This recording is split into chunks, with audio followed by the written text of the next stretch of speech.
World This Week, 7 days, 4 Paris-based correspondents, 1 hour of the World This Week in partnership with The Daily Beast. Foreign editor Christopher Dickey is with us. How are you, sir? Good. Glad to be here. Busy week? Very busy. All right. A busy news cycle indeed. Celestine Bowen, columnist or contributor for the New York Times. How have you been? Very well. We're also pleased to welcome from flagship public radio station France Inter, senior correspondent José Manuel Lamarck. Good evening. Nice to see you. Nice to see you too. Stéphane de Vries, Paris correspondent for RTL4, co-host as well of the So French podcast.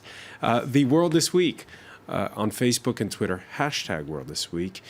He never used the word independence in his speech Wednesday evening, and officially, Catalan President Carlos Puigdemont has convened the regional parliament next Tuesday to, quote, discuss the political situation.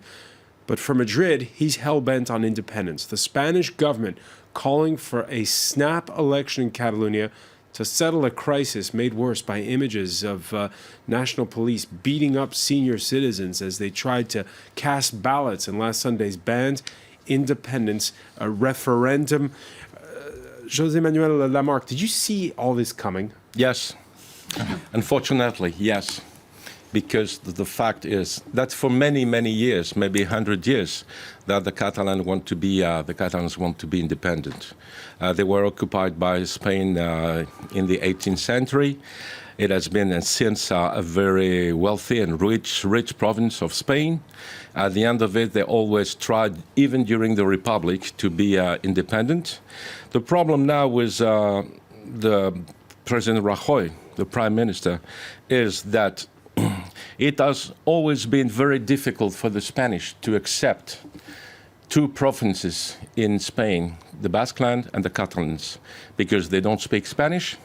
They don't have Spanish rules. They don't eat Spanish, and the culture is not Spanish. It has been always difficult for them. You must remember that in the 50s... Sure when you say you saw this coming, right? Yeah. Up until 2010, nobody was talking about Catalan independence. Day by day, I think it's because of the cases of corruption in Spain. There's a very famous book, a Spanish book, that was called When Everything Was Solid. It's the story of Spain the last 30 years. What happened for the death of Franco, when democracy came in Spain by Franco, because Franco said it will be Juan Carlos, the king, the Spanish didn't have a debate about who are we. A debate about the Second Republic, the Civil War. The Constitution at the time. Yes, but during 30 years, that happened many cases growing up of corruption in Spain, and is the most corrupted country in Europe. And this is an implication about why the Catalans wanted to be independent, because it has been a long story for the Catalans, you know. But now they want to be independent. Why? Because they are rich, wealthy, very important province in Europe, because they are 21% of the NGB of Spain, you know. It's much more than Portugal and Greece. And 26% of its public debt, but that's perhaps something else we can discuss. But no, the fact is... Christopher Dickey, let me ask you on this. Have they talked themselves into a corner where neither side can now back down?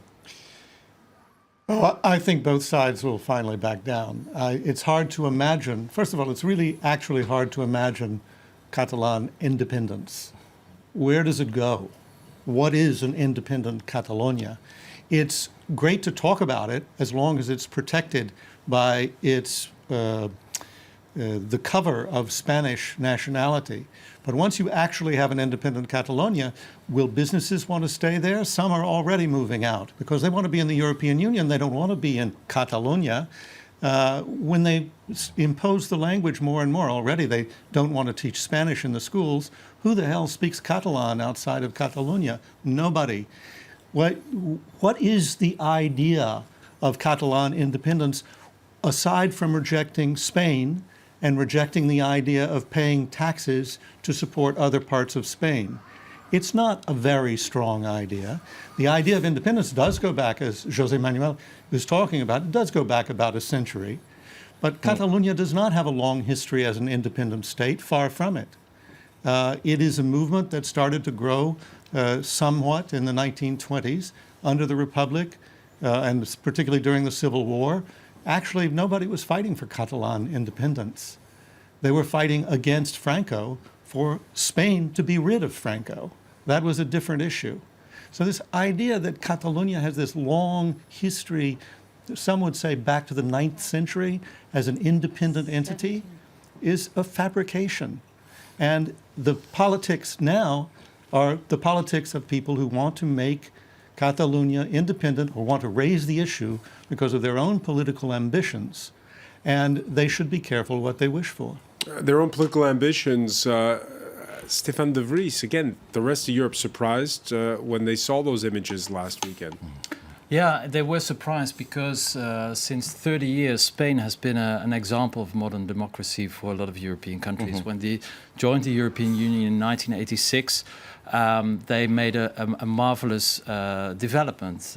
They went through a marvelous development. And also the way they dealt with Franco's past, well, actually, they didn't really never dealt with it really, but it has always been an example for European democracies of how you can transform from a dictatorship into a modern country. And now suddenly we saw all these images of police violence. It just doesn't look good when you beat up old ladies who just want to express their opinion.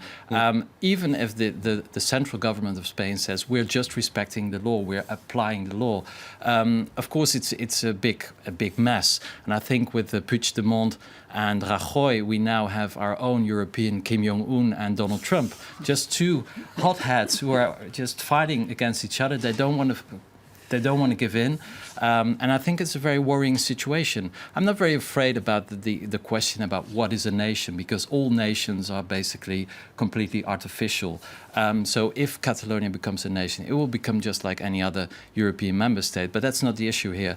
What needs to be done is the two parties have to get to discuss with each other and find a solution. They want to discuss. It's a real divorce now. Well, I mean, I think what's interesting is how little support the Catalan independents have, even outside of Spain, out across Europe, and you haven't even really heard the other separatist groups come out in favor, because I think in the 21st century there's a real fear of sort of breaking apart. You know, we've got plenty of problems in Europe and in the world without splintering even further, becoming even more divided. And I think that obviously, I think everybody would agree that had the central government not reacted the way it did in Sunday, we would not be talking as much about it. I think we have to say, and that Rajoy, the Prime Minister of Spain, absolutely walked into the trap that was being laid for him by the independence We wouldn't be movement. talking about I mean, it.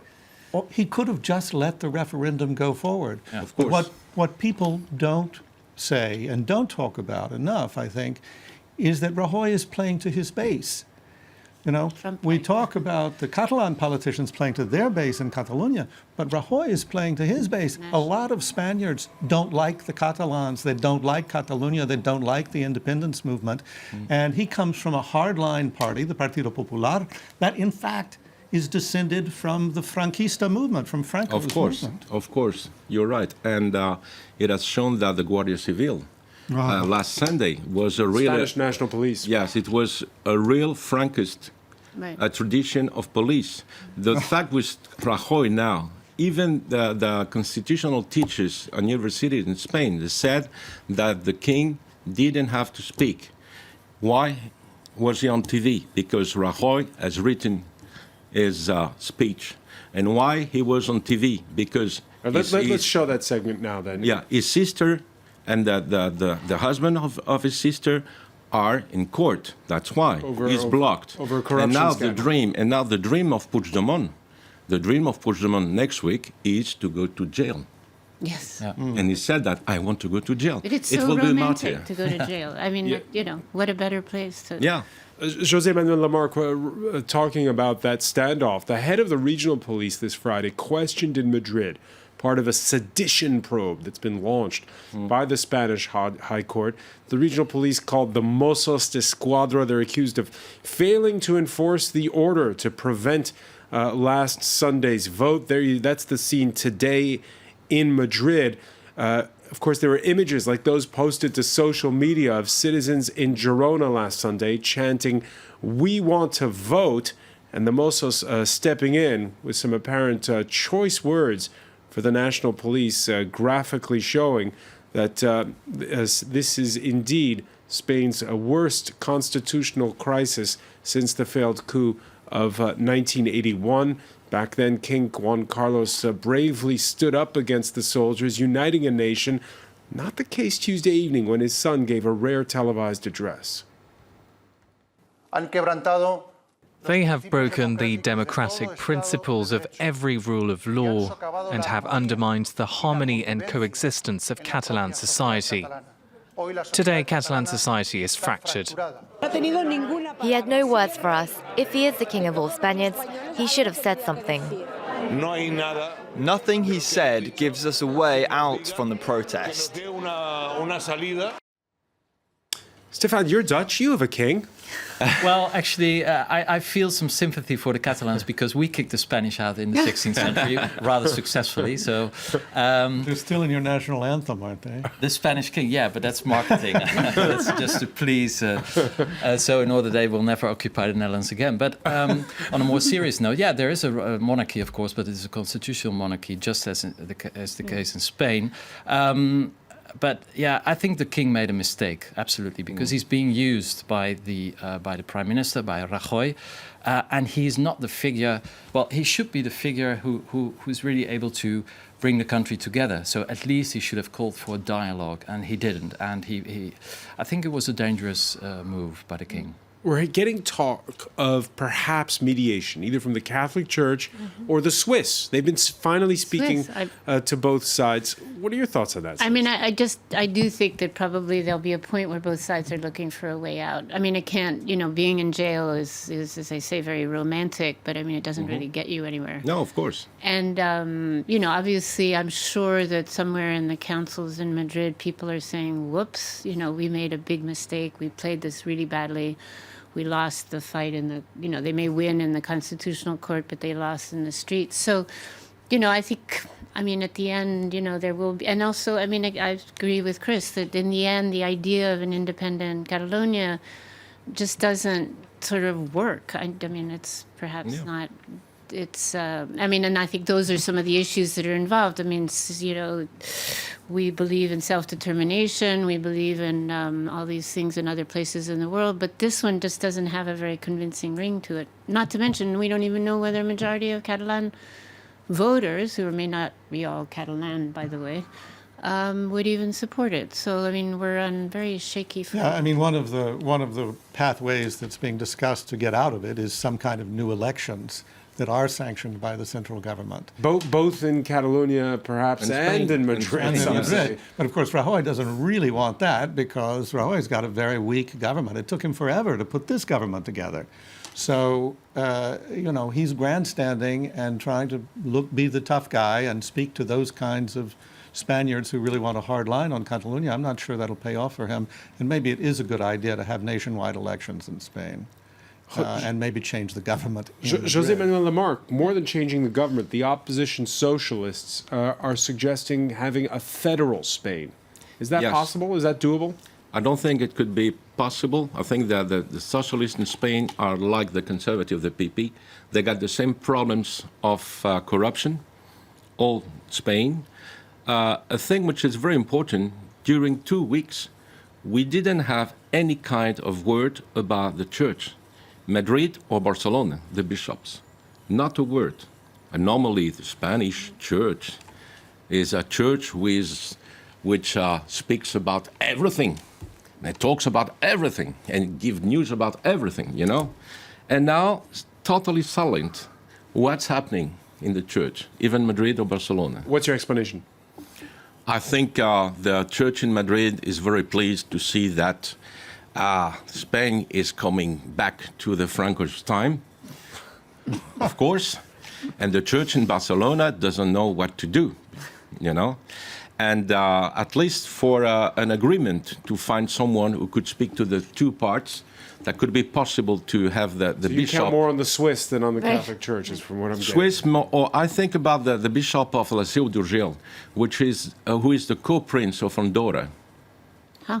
Andorra. Yeah, There's the co-prince, ticket. the bishop of Seu d'Urgell. But I think now it's a real divorce. It's a real divorce between Spain and Barcelona and Catalonia. Maybe the Basque president, Lehendakari,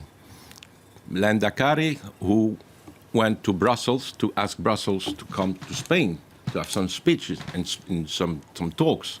Brussels said no. And maybe the Lehendakari of the Basque land could do the job, you know. All right, so several possible mediators, Yes. but so far, no solution. Stay with us. There's more to come here in the world this week.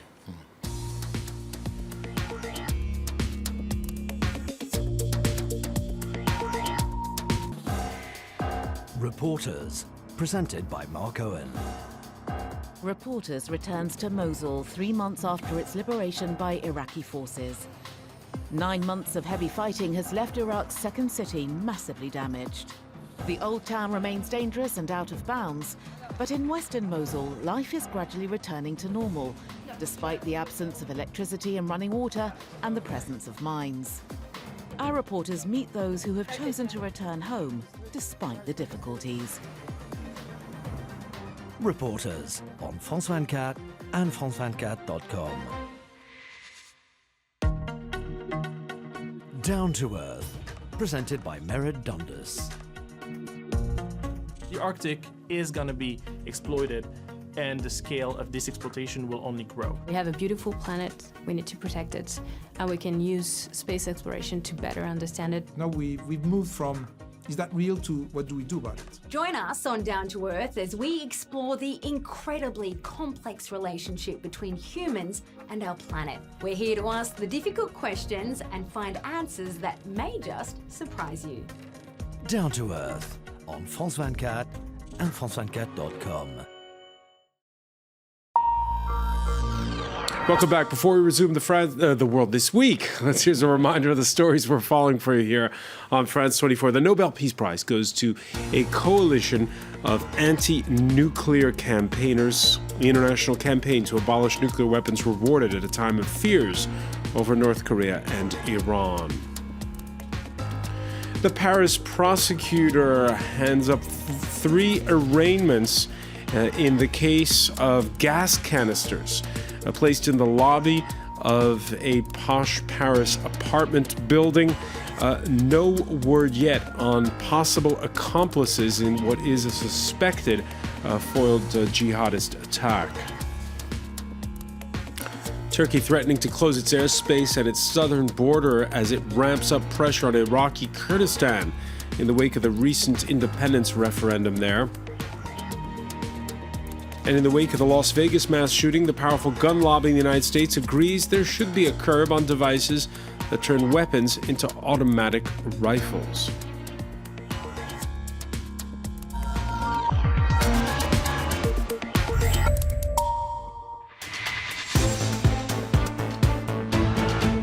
Welcome back, or welcome if you're just joining us. It's The World This Week. The World This Week in partnership with The Daily Beast. Foreign editor Christopher Dickey is with us, as is Celestine Buller, contributor to The New York Times. José Manuel Lamarck, senior correspondent for French public radio station France Inter. And from RTL4, Stéphane de Vries, co-host of the So French podcast. How to make sense of it. Thousands of mourners turning out in Las Vegas Thursday for a candlelight vigil honoring 34-year-old Charleston Hartfield, an off-duty police officer among the 58 killed at a country music concert in Las Vegas. Sunday's was the worst mass shooting in U.S. history. France 24 spoke to an Iraq war veteran, a paramedic, assigned to what was supposed to be an innocuous event. A lot of the shots were headshots, chest and upper back and upper arms. There's a lot of people that I personally had to declare deceased, which was incredibly heartbreaking, especially since their family members were by their sides. they would often, they would cry and beg, not just me, but other people to resuscitate, to help them, and they'd even be angered because, I'm not doing anything. Simone, are you making any sense of this? No, it's the epitome of senseless. It's and also the thing that's so frustrating is that nobody has any idea of why this guy did it. I mean, there's no evidence, there's no video, there's no message, there's no traces, just a lot of guns, and that's obviously what the United States has to grapple with again. And the question is whether again they're going to kick the ball down the road or they're going to do the minimum of maybe banning this device that I forget which bump stocks. Yeah, that turns a semi-automatic into an automatic, which seems to have absolutely no use for anything other than this kind of senseless act. So, but I mean, I don't know. I think that the United States is sort of running out of words, running out of tears. It's running out of, it's got a lot of politicians who have have no guts to get sort of really tackle with it, and yet the deaths keep mounting. Nothing's going to change? Yeah, it's going to get worse. It's going to get worse because Congress isn't going to do anything about assault rifles. The bump stock may be eliminated, but if you talk to gun people when they're talking about converting an AR-15 into an automatic rifle, a machine gun, in fact, they say the trick is that you let go of the trigger and it stops firing full auto. But in fact, you can use, according to what I've been able to find on the web, you can use a paper clip to convert an AR-15 so that it'll empty a 30-round magazine when you pull the trigger. You can't stop it, but it'll empty it. And I think that's one reason that he had so many guns, that Paddock had so many guns up there, because he knew there'd be risks of jamming, there'd be problems like that. So one of them stops firing, you pick up another one and just rock and roll. I think we're actually entering a kind of, with him, I'm beginning to think we've entered a kind of postmodern terrorism that isn't necessarily linked to very clear-cut ideology. I was going to say, because the definition of terrorism is that you have some kind of political agenda. Yeah, and I think of what was supposed to have been said by Edmund Hillary. Why did you climb Mount Everest? Because it was there. Why did he do this? Because he could. Because he could. Because you live a life of anonymity, you're relatively wealthy. Your father was infamous. His father was an infamous bank robber, in fact. And he's in his 60s, and he's going to be a completely forgotten man. So he organizes. He knows that mass killings will mean his name may live in infamy, but his name will live forever. And so he does it. I don't think that there was an ideological or even a political motive here. I think he did it because he could. I think my colleague is right. It's a postmodern terrorism. There's no way now for terrorism with a group or action, a society, a motto. You can be yourself, your private-owned terrorist. In fact, because you do the news. Well, particularly if you can get the guns to do it. Yeah, I mean, I think that, course. And the fact is the United States stands out. And it's a real country to do that because so many guns, many weapons there. And it's a postmodern terrorism. Be yourself your own terrorist. Do it yourself. Yeah, and do it yourself. Yeah, well, unfortunately, I think we all agree on this horrible topic. And if you look at the statistics, they're really incredible. 30,000 gun-related deaths every year in the United States. A lot of them suicides. It means 4 people have been killed during this show alone by gunfights. Can you imagine? But I also, there are interesting statistics that, and I can't quote it exactly, but that half of the guns belong to 10% of the population. So, the thing that's so puzzling is why is this such a political, blockage in the United States? I mean, most people do not have guns. I mean, actually, a lot of people don't have guns. It's true. And secondly, even those who have them, many of them believe that they should be regulated. They use them for hunting. They're just like hunters in France. They believe in all sorts of ways of controlling this. So I just find it's stunning to me that the political system is so broken on this. There's a very big urban-rural divide in gun ownership in the United States. If you live in the countryside in the United States, it's considered perfectly normal to have a shotgun, maybe have a pistol or two, for personal protection. And a lot of those people are the people who support the NRA and say, you know, we don't want anybody taking our guns from us. No.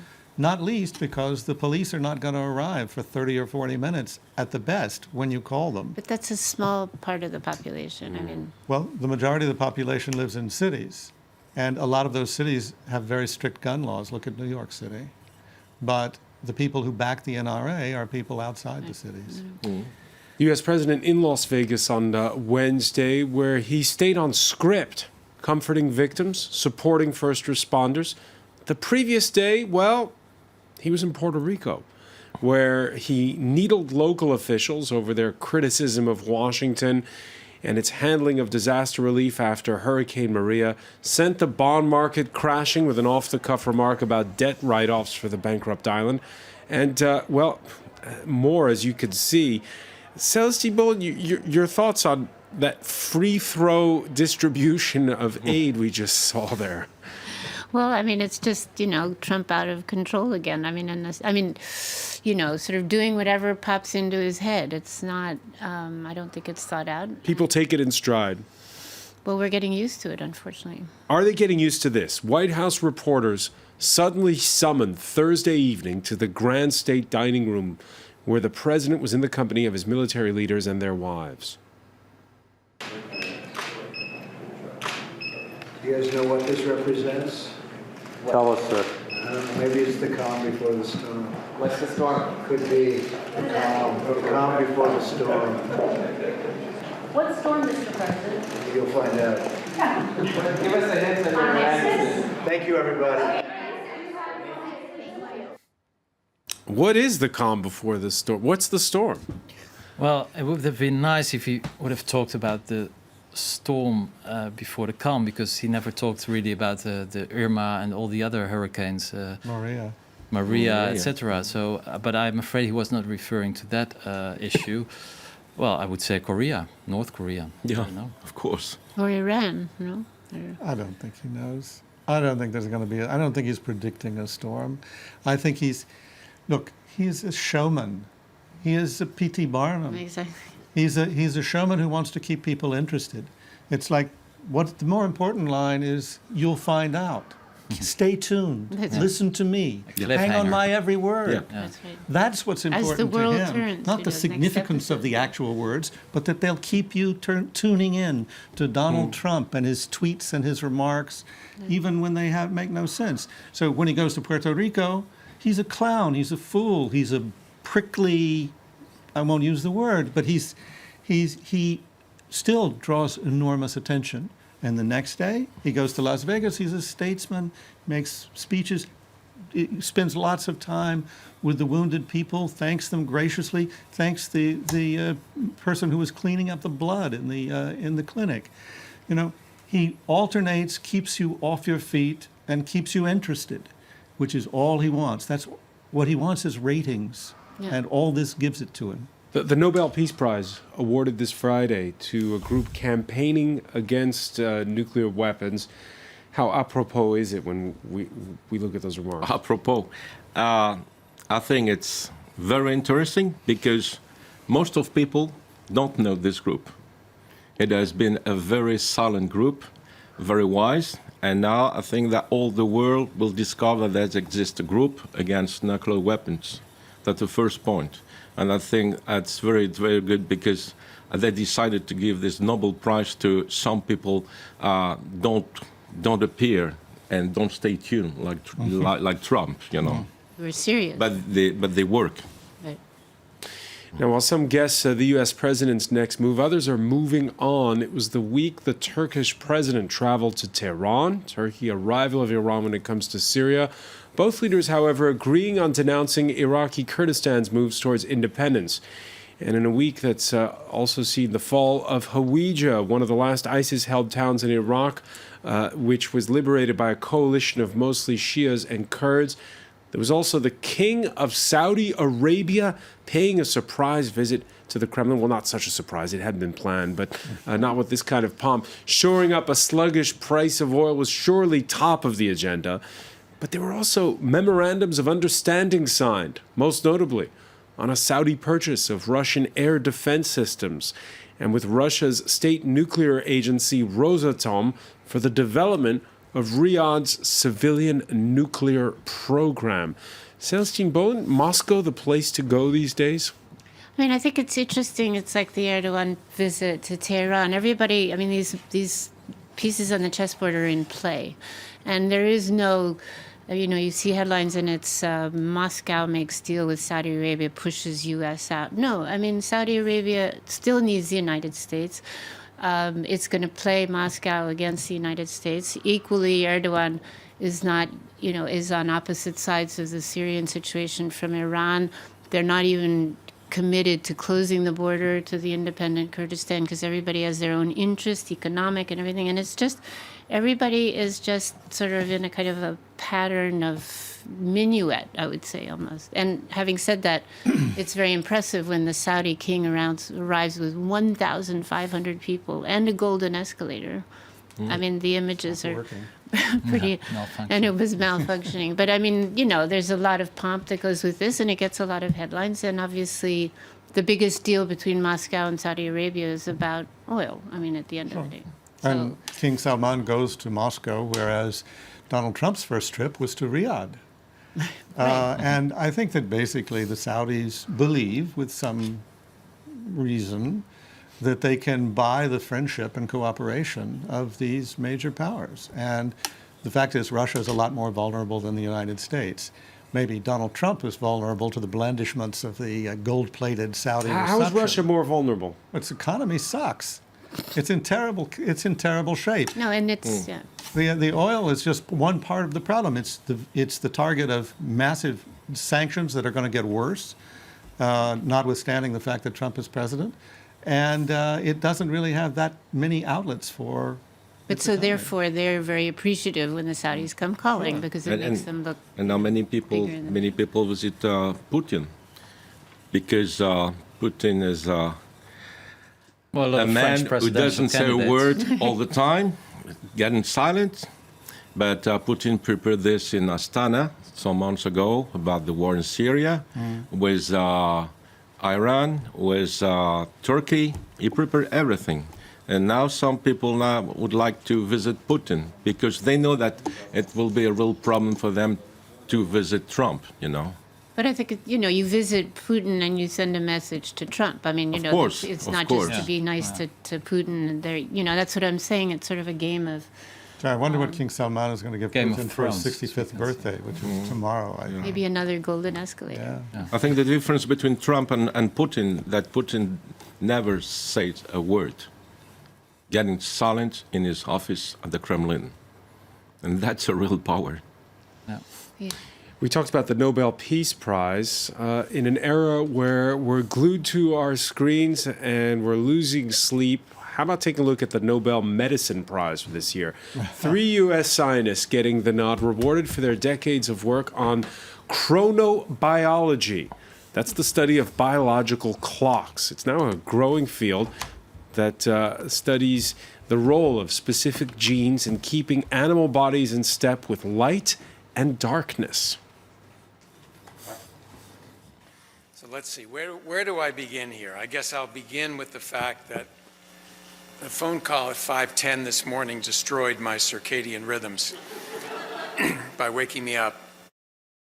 Scientist humor there for you, Stefan de Vries. Yeah, I can appreciate it. It is relevant, though, in terms of we now live in crazy times where we don't sleep enough, we sleep at odd hours, and how we sleep matters a lot to who we are. Yeah, absolutely. It's fascinating. I've been reading quite a lot about this this week because I've always been interested about what's going on in the brain, something we really don't understand, and yet we think with it. And this shows how far we are, well, actually we're still animals. We're very sophisticated animals, but we always try to find a rational reason why something is functioning or not, or why we're suffering from something or not. And actually we're basically governed by stuff that's inside us and that we really don't have any power on it. So I find it very interesting, and also the fact that, for instance, indeed we have all the artificial light, all the screens. We don't really respect the 24-hour natural clock anymore. So our body clocks are completely are malfunctioning, causing obesity, for instance, but also depression, many illnesses that are related to this body clock. And I find it really fascinating.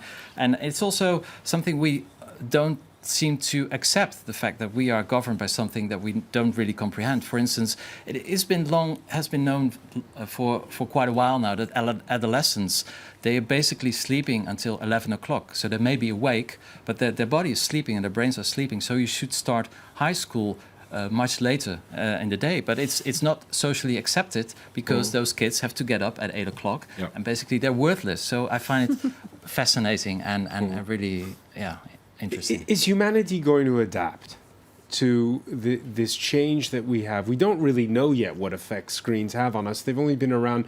Our intensive use, when you get on public transportation now, everybody's glued to a screen. And it keeps people up. I mean, colleagues in the office, you sound them out. They stay up late watching their screens. And we don't yet know the impact. Will the human body adapt to all this? Well, I think there's going to be an increasing market for eyeglasses. I think that's going to be one effect. But I think, is the human body going to adapt? I don't know. Mine's adapting very poorly, I have to tell you. I mean, I'm on a screen from the time I wake up in the morning until I fall asleep in front of a screen at night. And I think that's just not a terribly positive thing. Well, I think it's what you were saying, that, we're really not as far away from what animals do, and they do it probably way better than we do, because they follow their circadian rhythm. I mean, they studied all this with fruit flies, I think. I mean, so, that's, and the point is, we don't, we're trampling all over all the kind of habits that they've identified as being necessary. I had a talk with my biological clock, and he told me, see, I was right. I had to accept that it was important for me, So what have you done? What did your biological clock I do respect my clock. How do you do that? But I began 6 years ago. That's true. I'll tell you the truth. I began with meditation, and that's very good for your biological clock, for your mind, for your soul, for everything. Yeah, there is. But I'm not an example. There is a push. Meditation, yoga, these things to keep you more centered. Well, there's also a very simple thing. I also felt almost asleep with my iPad late at night, following the latest news or reading a magazine. But since a couple of months, I'm just reading a book. Those paper things from dead trees. They're actually quite... A Kindle or a book? No, a real book, okay. like we used to have when we were kids. And it makes me much quieter. I sleep much better. And I only read like 20 or 30 minutes, but I don't read on the iPad anymore, and I sleep better. I don't know if it's scientific, but at least it works for me. All right. Yeah. And remember, we are in France. A good glass of red wine every day with a piece of saucisson, that's perfect. All right. The recipe there from José Manuel Lamarck. I want to thank you. I want to thank as well Christopher Dickey, Stefan de Vries, Celestine Boland. Stay with us. Media Watch is next. That's great.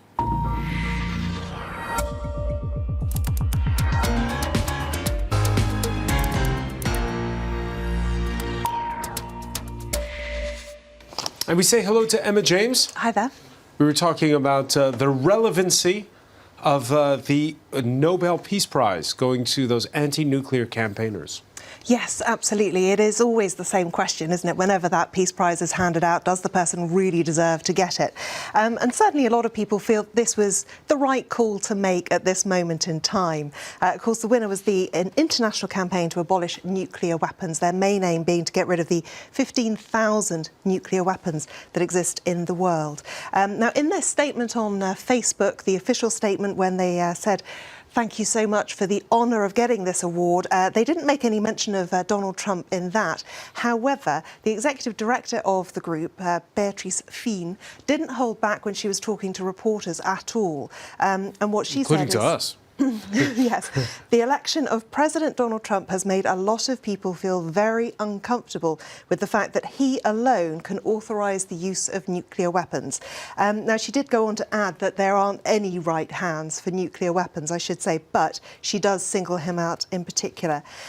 It's interesting to see that the Nobel Committee themselves aren't trying to make this overly political, or any more political than it already is, perhaps I should say. The Norwegian committee chair saying, we're not kicking anybody's leg, meaning they're not trying to sort of give people a subtle nudge saying, come on, sort this out. What they said is they're trying to draw attention to the catastrophic humanitarian consequences of any use of nuclear weapons. Now, ICANN, which is the other way that this group is often referred to, certainly do more than kicking people under the table subtly. They very much state their case regardless of who they are talking to. In response to Donald Trump's tweet about Rex Tillerson wasting his time trying to negotiate with Little Rocket Man, they said it is unacceptable for states to reject diplomacy and threaten nuclear war. It goes even further on the Twitter page of Beatrice Fien. She's actually quite funny. It's an interesting mix, really, of rather dry, boring articles and information, and also little jokes like this. 9 nuclear-armed states walked into a bar because it was set too low. All right, so he's had science jokes and nuclear proliferation jokes. Absolutely, but the tweet that, recent tweet of hers that has got the most attention today is this one. Donald Trump is a moron. That was posted on the 4th of October. That obviously... That's a quote. Well, is it? It's not in quotation marks. I mean, who knows? It is open to interpretation. Right, somebody the down US below, Secretary of State is... Exactly. Somebody down below commenting, did Rex Tillerson hack your account? Now, as for whether or not this will make any difference at all, certainly The Economist not too optimistic. This year's Nobel Peace Prize rewards a nice but pointless idea. Now, they go on to say that the Nobel Committee no doubt regards the nuclear ban treaty as a good deed in a bad world. Whether it will do anything to advance peace is, however, doubtful.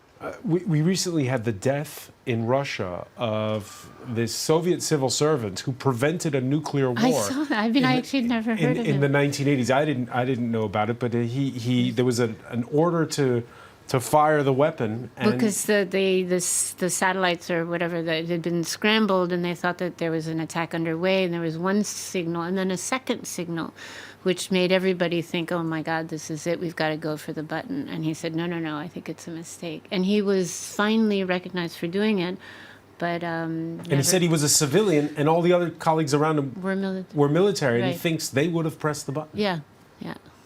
The other sad thing with this is obviously awarding them the prize has made a point, but has it made an impact? ICANN only has 16,000 followers on Twitter. Now, that's, a fairly spurious way to measure the popularity or the importance of something, but it does show. And when you look on Twitter as well, there's nowhere near as much conversation about nuclear warfare as maybe you might expect right now. No, but as José Manuel Lamarck was saying, quietly getting results. You've also been this Friday looking at Instagram and a social experiment? Yes, it is something of a social experiment carried out by a 20-year-old woman called Noah Jansma, who's from Amsterdam in the Netherlands, one for you. And she, for the past month, has been documenting every time she has been catcalled on the street by then doing her best to get a selfie with whoever made the offending comments. And she's done pretty well, actually, it has to be said. Some of the photos are really quite disturbing. She's also put the comments that they made alongside. A sexy Chiquita, where are you going alone? Nothing too sinister there at all. This gentleman said, you want a kiss? And you notice that he's draping his arm over her as she poses for the photo. Deadpan. Absolutely. She does a very good deadpan face throughout all of these photographs. And it is an interesting insight into what happens. Obviously, she's a very beautiful girl.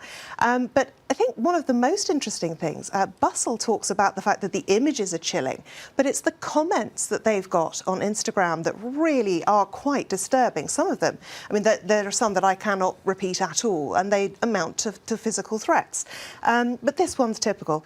This must work on some girls or they wouldn't do it. How about some focus on the girls enabling this behaviour? Because, of course, it's our fault that people who are unattractive and we wouldn't be interested in start shouting things at us. And this person says, attractive 20-year-old world-travelling university student is tired of less attractive working-class men calling out to her. Don't these men know their station in life? A lot of people saying she should just get over it. I don't, of course, agree. All right, many thanks for that, Emma James. I want to thank our panelists once again. Thank you for joining us here in The World This Week.